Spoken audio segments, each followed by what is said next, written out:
বিরতির পর স্বাগত।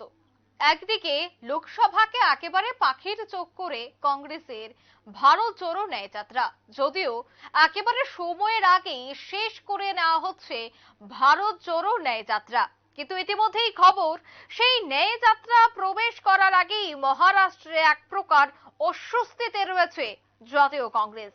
প্রাক্তন মুখ্যমন্ত্রী অশোক চৌহান এবার যোগ দিলেন শাসক দলে।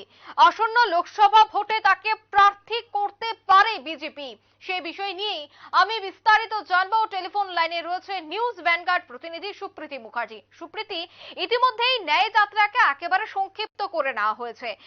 অন্যদিকে সেই ন্যায় যাত্রা মহারাষ্ট্রে যাবার আগেই দেখা যাচ্ছে সেখানকার প্রাক্তন মুখ্যমন্ত্রী এবার পদ্ম শিবিরে যোগ দিলেন। কি বলবে গোটা বিষয় নিয়ে? একদমই তাই। দেখো, ইতিমধ্যে কংগ্রেসের ভারত জোড়ো ন্যায়যাত্রা শুরু হয়েছে এবং সেই যাত্রা এবার পশ্চিমবঙ্গ থেকেও বেরিয়ে গেছে, এবার মহারাষ্ট্রের দিকে তার অভিমুখ রয়েছে।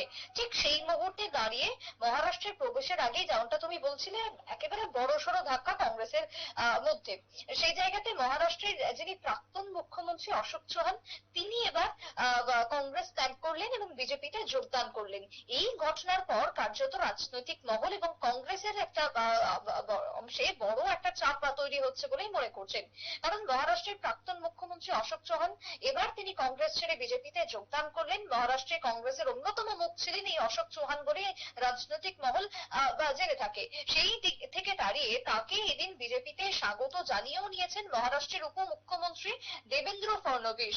এবং বিজেপির কোথাও কি আবারও শক্তি বৃদ্ধি লোকসভা ভোটের আগে এবং শক্তি ক্ষয় হচ্ছে বিরোধীদের।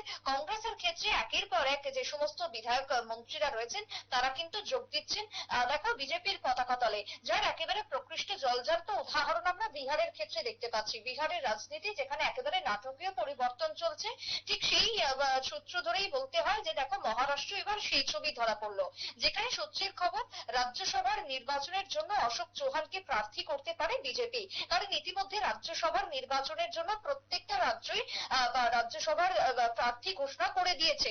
আমাদের রাজ্যের ক্ষেত্রেও সেই প্রার্থীর নাম ঘোষণা হয়ে গেছে এবং পার্শ্ববর্তী রাজ্য পশ্চিমবঙ্গ সেই প্রার্থীর নাম ঘোষণা করে দিয়েছে।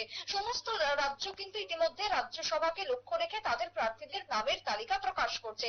সেক্ষেত্রে এবার মহারাষ্ট্রের অন্দরে যে গুঞ্জন ছিল যে তাদের রাজ্যসভার প্রার্থী কে বা কারা হবে, সেই জায়গায় অশোক চৌহান যে হতে পারেন তা কিন্তু সূত্র মারফত খবর ছিল রাজনৈতিক মহলে।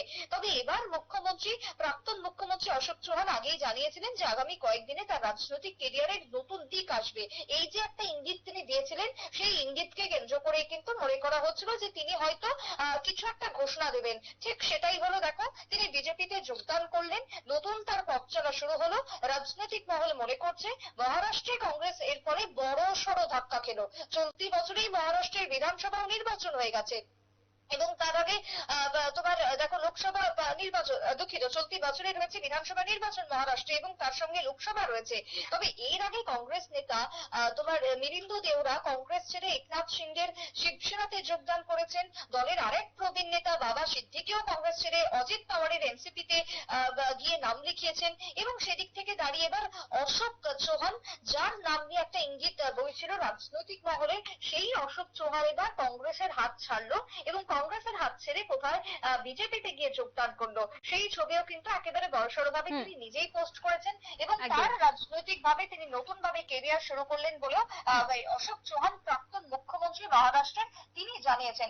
অর্থাৎ এবার লোকসভা ভোটের আগে মহারাষ্ট্রের শক্তি বৃদ্ধি বিজেপির, অন্যদিকে কংগ্রেসের একেবারে ঘরে বড়সড় ধাক্কা বলেই মনে করছেন রাজনৈতিক মহল। একদমই ধন্যবাদ সুপ্রীতি।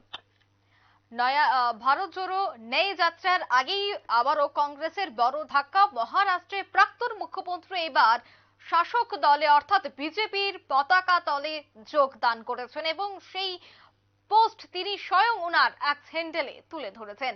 অর্থাৎ লোকসভার আগে আবারও কিন্তু রাজনৈতিক পারদ ক্রমশ চড়তে শুরু করেছে। এই মুহূর্তের সংবাদ এ পর্যন্তই। আমাদের পরবর্তী নিউজ এবং আপডেট দেখার জন্য অবশ্যই চোখ রাখবেন শুধুমাত্র নিউজ ভ্যানগার্ডের পর্দায়। ধন্যবাদ।